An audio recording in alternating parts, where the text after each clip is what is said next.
Dr. Towns, how many books have you written? He said, well, I've written over 200. He goes, wow, God only wrote 66.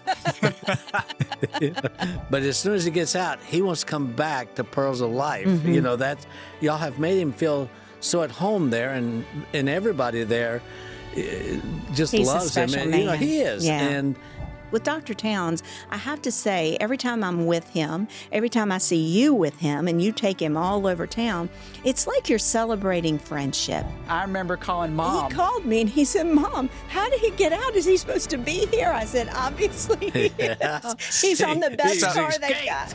Sure did. That's exactly right. To go get some ice Get some cream. ice cream, yeah. And it's so exciting to be a part of. Amazing. It really is. It's one of the biggest things I think we've learned. Thank you. I'm glad to be here.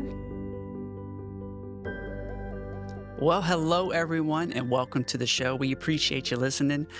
We have a great show in store for you today, so we're going to jump right in on it. You know the drill. Grab your favorite cup of coffee and pull up a seat and join us right here on Around the Table with Vickie. I'm your co-host, Chris Runk, and to my left, as always, she's your host. This is her table, Vickie Runk. Hello, everyone. This is going to be a very interesting show today. We have Mr. David Benoit with us. Hi, David. well, hello, Vicki. I've been looking forward to this. No, it's so exciting. And the one thing that we want to highlight today, everybody stay with us because this is going to be a wonderful story about friendship, walking through the journey of Alzheimer's, and your commitment to be the hands and feet of Jesus with one of Lynchburg's all-stars, really, when we're talking about Liberty University and what he helped build there, Dr. Elmer Towns. And I can't think of a better way to introduce Mr. Towns, Dr. Towns, than for you to tell us a little bit about who he is, how he got here, and what he's done for Liberty University throughout his lifetime. Well, he was a brilliant man. I mean, Jerry Falwell had a photographic memory. He could remember names and everything. Now, Elmer wasn't, well, Dr. Towns was not like that. He couldn't remember names and stuff. He'd always ask his wife, Ruth, who was that and stuff like that. But he had a different kind of memory. He could remember all kind of phraseologies, and he could, if something stuck in his mind. I remember one time we went to Alaska, and he forgot to pack his underwear. And he said, I can pack in 5 minutes. I said, I could too if I didn't pack my underwear. And he said, I said, but Doc, I got some extra. Yeah, I'm not wearing your underwear, David. So anyway, we had to go to Walmart. And he saw a little tag on a person's shirt that simply said, how can I help you?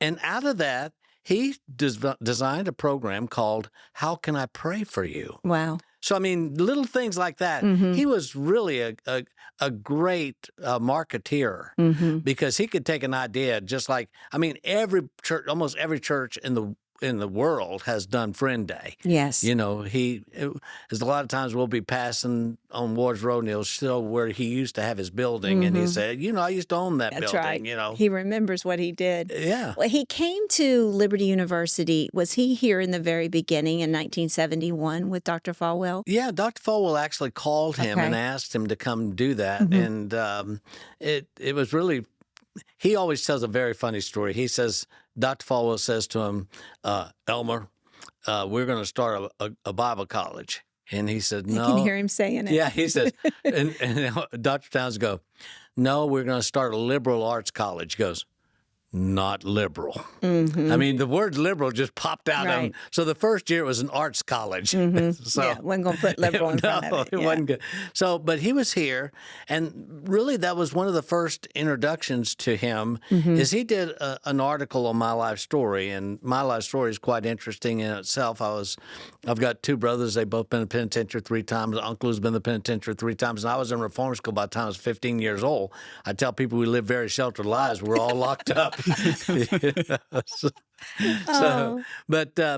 that's how you met him. Is he did a story? He did on a you. story on my life, and so that was my first introduction to him. But it was a student faculty kind of thing. It was not any kind of friendship or anything like that. It was just he did it, and then it was done. Awesome. Yeah. And then he began to develop the theological part of Liberty University. And he was there by Dr. Falwell's side as the university just literally unearthed from where it was started and became what it is today. And what I love so much about Dr. Towns, he's written how many books? He's written over 200 books. 200 books. And you're right. He is just as sharp as he can be when recalling that.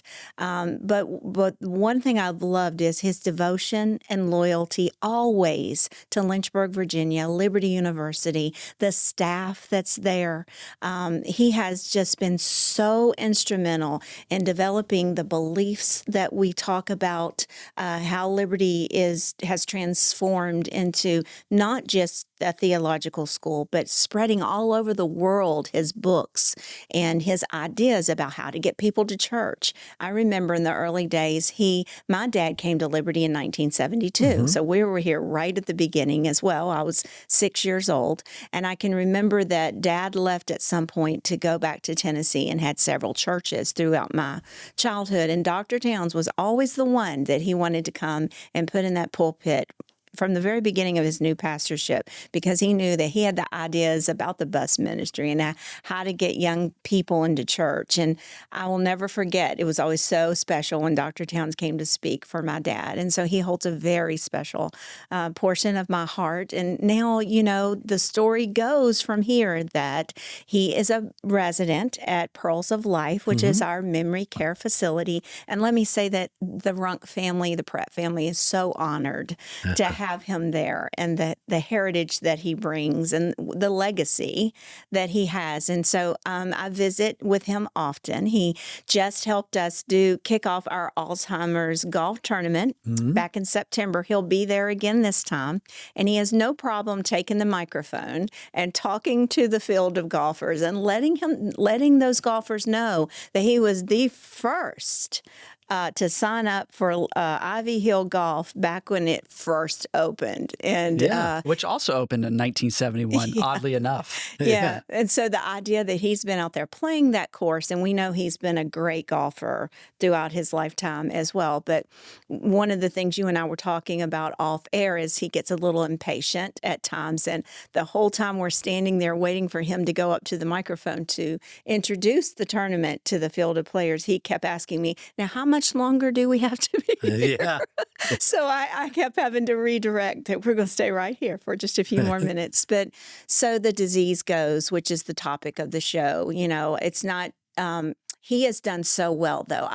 There are some stories that you get, we've sat here and told with other high profile individuals, and they're not all together. They're sad stories. All we can do is talk about how to get through each phase. With Dr. Towns, I have to say, every time I'm with him, every time I see you with him and you take him all over town, it's like you're celebrating friendship. The two of you are just enjoying each other.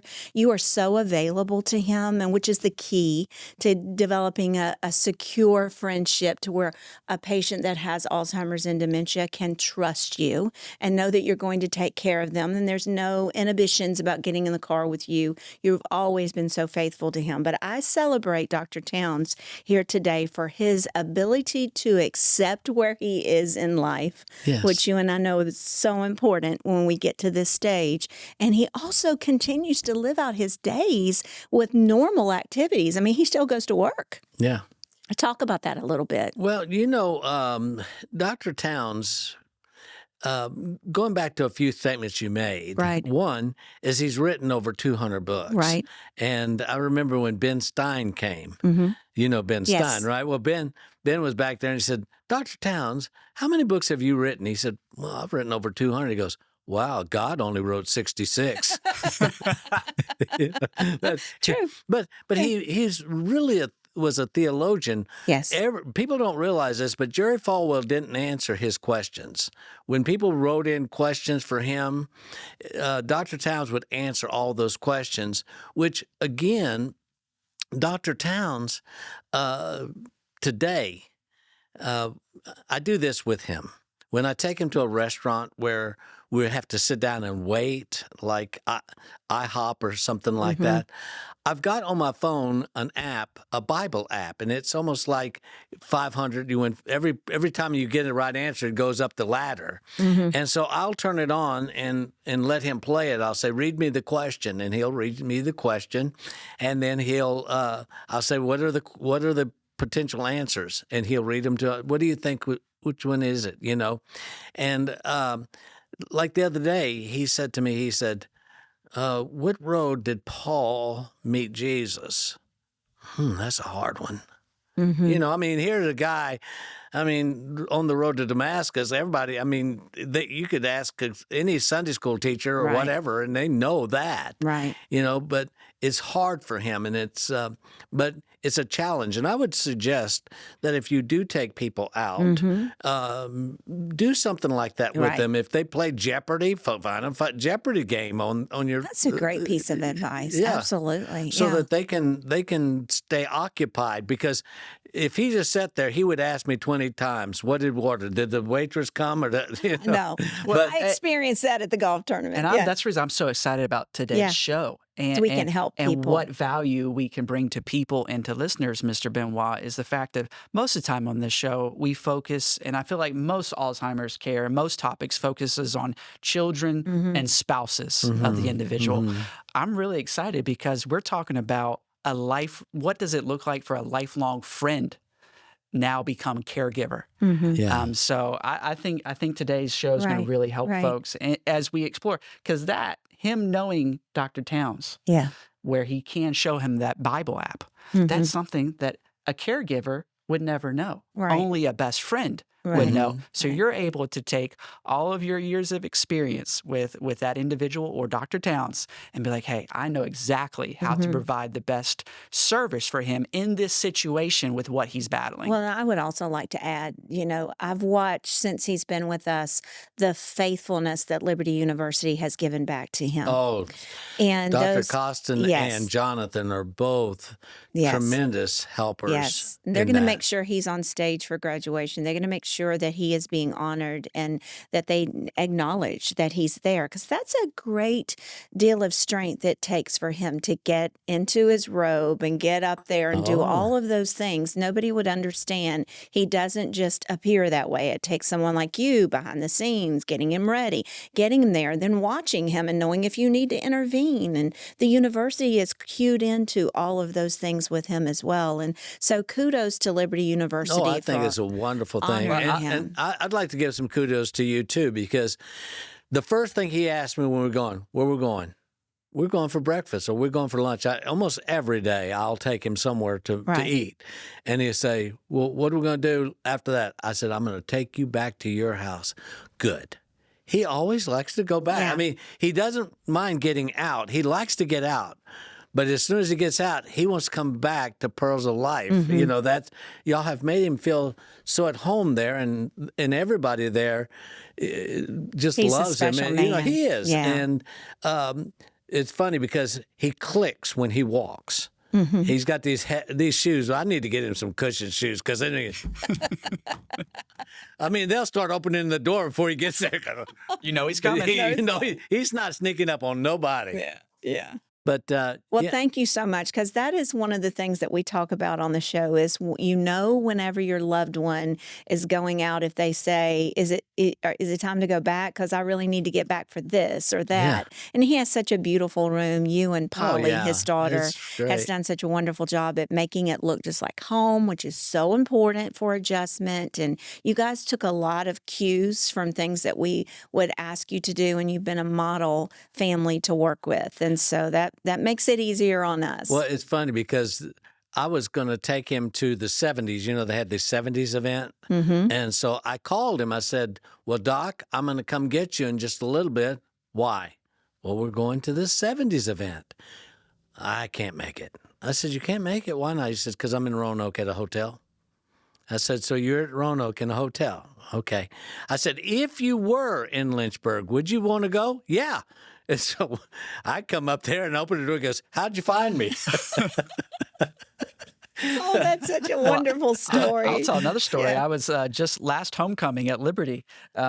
We yeah. were up there, and I was part of a parade, right? And I was photographing the parade, and I was photographing all the parade floats as they came down. Yeah. And I finally get to this nice red Corvette, and in the passenger seat is Dr. Towns. And I remember calling Mom. He called me and he said, Mom, how did he get out? Is he supposed to be here? I said, obviously he is. He's on the best car they got. I'm telling you, man, he was living his best life in that Corvette. Yeah. And when we see you guys at basketball games and at football games, like you're so engaged, and it's always nice because we'll look at each other and, we're very conspicuous about it. Like we want to come up and hug him and say hi, and we do. But just the idea that we know he lives at Pearls, but he's so active, and you guys have been intentional with that. So congratulations on a job well done. And that's what we want to share on the show today, that some people think, well, I don't want to put them in a memory care because then they won't be able to live life. Well, that's up to you. Right? Oh, absolutely. Yes. Yeah. And again, when I take him out and do things with him, I always, we'll pass by his house that he used to live in. And I'll say, there's a guy that I used to go see all the time. He lived in this house up there. And his name is, I think it's Elmer. He said, Elmer Towns. Yeah. And I said, we used to watch football together. We went, oh, yeah. So don't concentrate on current events. Concentrate on things that he would remember. Right. We had some great times at Ivy Hill and stuff playing golf. He would, we entered every tournament that they had out there. He and I would always go play those tournaments and stuff like that. As a matter of fact, that's what got us to have a relationship like we have, is because one time I was in Dallas and I got a phone call from Renee, his assistant. And she said, I need your help. I said, really? She said, yeah, there's a race problem in Dallas. I said, really? She said, yeah, there's a race in town and there's no motel rooms. Can he stay at your house? So he stayed at my house. Now, I've been in evangelism for 30 years, and I know it's hard to stay in people's houses. It's a lot easier because people will keep you up all night drilling you with all kind of questions and everything. That wasn't the way it was. He came. I gave him an old pair of pants because I had a dog, and he's not a dog person. But I had a golden retriever, and she'd get close. So I gave him just some old clothes so he could wear, and he'd come. And after that, he'd always come, and we'd go play golf or something. He'd be speaking at Dallas Theological Seminary. And then he said to me, David, you need to move back. You need to move back to Lynchburg. And at that time, my mother-in-law and father-in-law were suffering from dementia and Alzheimer's. And they were in Pennsylvania. So Dallas was just such a long way away that we decided to move back. And that's how we got back. And it was interesting because Dr. Towns and Ruth kind of took us in like family.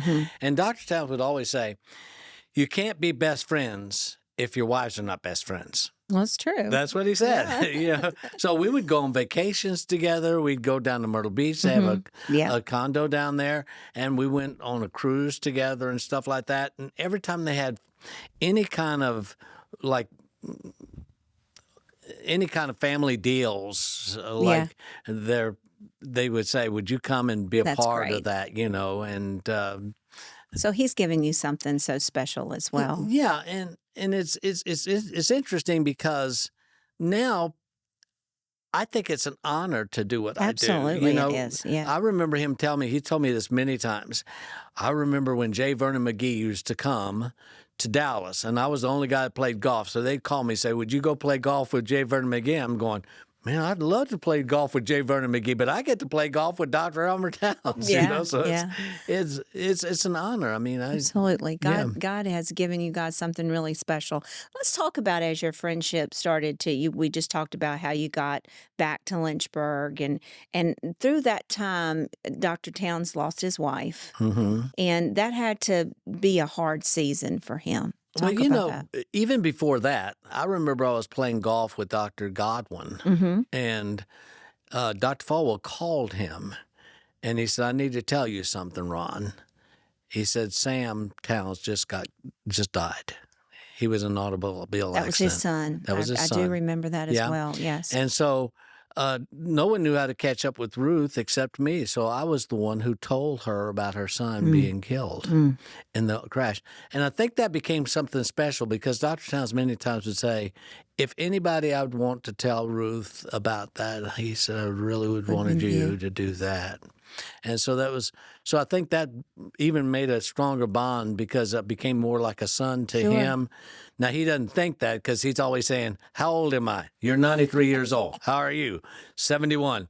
You're that young? Yeah.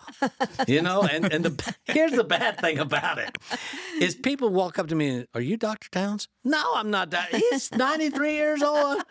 I mean, it's kind of like being with a dog all the time. After a while, you start looking like a bulldog or whatever. I told him in Sunday school class one day, I said, why couldn't you look like Rock Hudson or somebody? I mean, what? Tom Cruise. I mean, why do you have to look like that? That's so funny. Oh, goodness. Yeah, so that he went through the loss of his son. At what point did you notice that his mental faculties had started to maybe just change a little bit? When did you get concerned? Well, it really was such a gradual thing, because again, he became normal. Yeah. Because, I mean, when you're brilliant, you're just brilliant. Yeah. He was already up a notch, so he just started right. coming down to our level. Yeah, he came down to my level, It's funny because he graduated sum cum laude, and I graduated cum sum please laude. That's the difference between the two of us, Yeah. So, but it was a gradual thing, but you could notice things like he'd be driving, and next thing you know, he'd be cutting corners and not slowing down and everything. I'm going, Doc, slow down. And he wasn't paying attention to what he was doing and stuff. So that's kind of when I started noticing a few things, but I couldn't tell you the exact time, but I do know that, it started deteriorate. Once it started deteriorating, at first you never knew it, and then all of a sudden you started noticing a lot of things, and that's how it. Do you think he knew?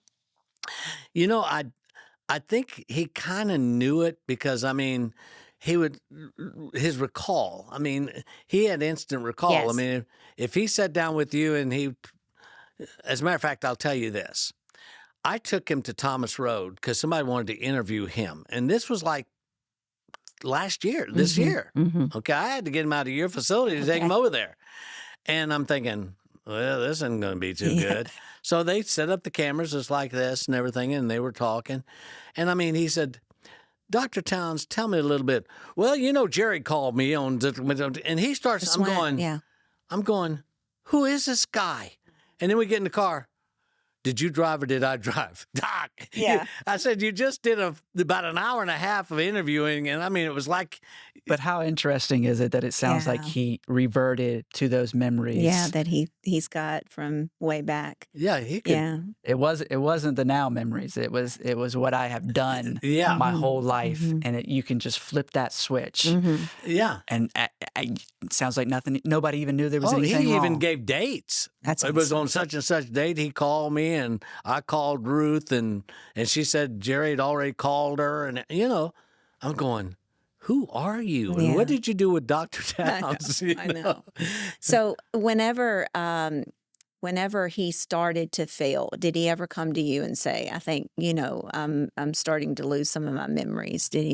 Was there ever a conversation between the two of you like that? Or it was always just something you knew and you didn't talk about? We didn't talk about it. It was more like, when you're in that state, you don't really know that you're losing it. Right.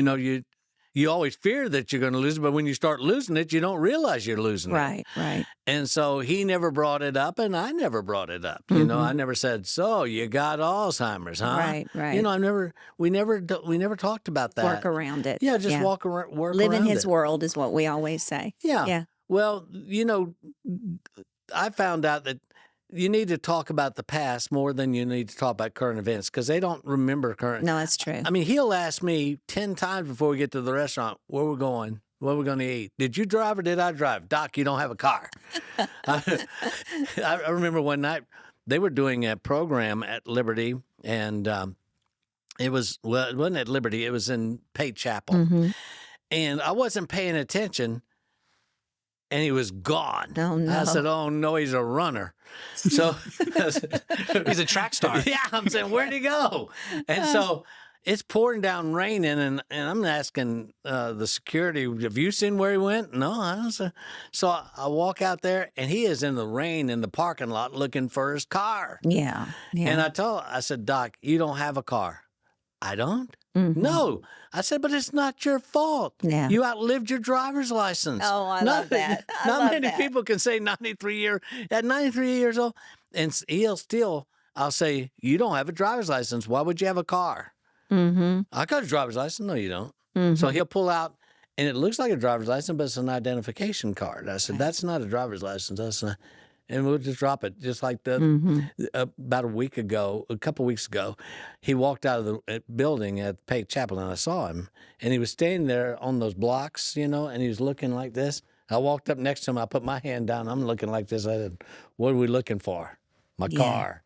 You don't have a car. Okay. Here we go again. We Yeah. walk right back in Yeah. there. So. But how wonderful it is that you're able to take these moments and make him feel comfortable, make him feel safe, and still motivate him to get up every day and do what he normally does instead of making him feel ashamed or neglected, that you still love him and you're there for him no matter if he has the memory or not. And I think that's so special. Like, this friendship story is so special. And we have listeners that are listening to us right now that says, well, what if it gets too much for me? I mean, do you go every day or do you cut back? What do you think? Well, between Polly and I, we just about take him out every day. Mm-hmm. But, he would be comfortable. He doesn't remember. Like, I'll say, did you and Polly have a good time at breakfast? We didn't go to breakfast. Well, I know I did because I talked to him on the phone. Yeah. So I don't think he would remember Right. whether or not we came to get him or not. It's true. Yeah. So it's not like you have to do that, but it is good for them to see you on a regular basis Mm-hmm. and take him out or take her out and spend time with them and talk about the old days, Right. because that's all they've got to hold That's on right. to. But it keeps them engaged, too. Yes. I mean, we know all kinds of data and studies that show that constant interaction and engagement just prolongs their lifespan, and it helps their quality of life. So I think what you and Polly are, I mean, it is a beautiful story, really quite is, honestly, from yes. some of the things that we see in the industry.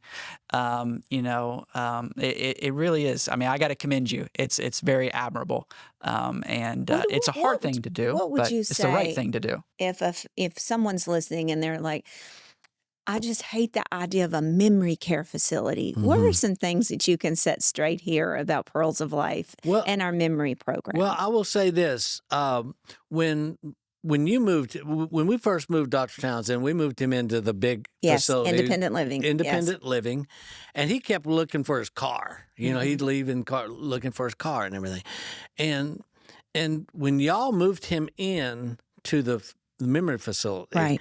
Polly said, I was really angry. Yeah. She said, I didn't think, because she wanted to protect her dad. Absolutely. See? Yeah. But she said, but now I look at it, that was the best thing that could happen. She said, I realize that they're the professionals. They know, she's a realtor, okay? Yeah. She knows how to write up contracts and everything. You may not know how to do that, but she knows how to do that. Yeah.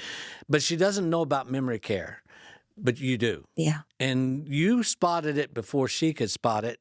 And now she realizes, and she's told me, she said, the best thing that could happen is that Vickie and him said, you need to move him into this facility. Let's talk about the security of knowing that if his brain and his mind takes him to another place and he were to try to walk out the door, we're able to keep him safe. Yeah. And you and Polly can sleep at night, and now we can too, knowing that he's not in a dark parking lot where he can, fall and we wouldn't know he was out there, and all the horrible things that can happen when the memory care patient has a lapse in judgment or their mind has them somewhere else. And you and I will never know that, right? Yeah. But in a locked, secured facility for this kind of patient, the security that it provides you to be able to go to sleep at night, that you're not going to get a phone call that he's halfway down Ward's Road and there's danger for him.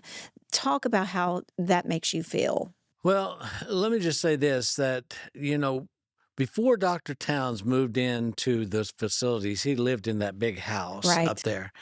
And he had his independence because he could drive. Okay, but if I can edit this somewhere, I'll put a picture of him back then. I mean, he was down to bones. I mean, he just looked like nothing because he wasn't eating. Right. You know, it's more than just putting a person secure and stuff. Yeah. It's making sure they're eating, making sure they're taking their medicines and stuff like that. I mean, And they're clean so they don't get urinary tract infections, things that people really never think about. yeah. Yeah. And so I would say to that listener is that if you want to bless them, that's how you bless them. I mean, if you can't take care of them, put them in a place where they can be taken care of. And Pearls of Life has done a great job with Dr. Towns. When I go in there, all the staff, they call me by name. That's great. Yeah. They're reaching for you. Yeah, no, they know I might be in there someday, so they're trying to figure out who I am. And it's like I told you before, I think before the program, when I walked in there with Dr. Towns, we're walking in, and these two elderly ladies were looking at each other and says, "Who's that with Dr. Towns?" The other lady looked at them, "That's his driver." I mean, driver? Okay. If that's what they think, that's fine. Yeah. Well, Mom, so I think sweet. that's a great stopping point for Radio Day. Yes. Unfortunately, we're out of time, but we've had a wonderful discussion here with Mr. Benoit, Yeah. and I know we're going to continue that into Yes. next week as well. Okay. So make sure you tune back in next week, and we're going to keep this conversation going. It's been a wonderful journey with you, Mr. Benoit, today, and we're going to keep it going. So make sure you tune in next week. But Mom, Until next week. I know you like to end each Yeah. show with a quote and a thought, so take it away. Let me leave you with this today. Aging teaches us many things. It teaches us that titles fade, careers, and even memories can be difficult to hold on to. But love endures. Friendship endures, what we've just talked about today. And the faithfulness that we show to one another leaves a legacy that lasts far beyond our years. Scripture says in Ruth 1:16, "Where you go, I will go." That is a heart of true friendship, a commitment to stay, to care, and to walk together no matter what season comes next. We hope that something we've said today blesses you, encourages you, and until next time, you don't want to miss the rest of this. I'm Vickie, and we're all right here around the table.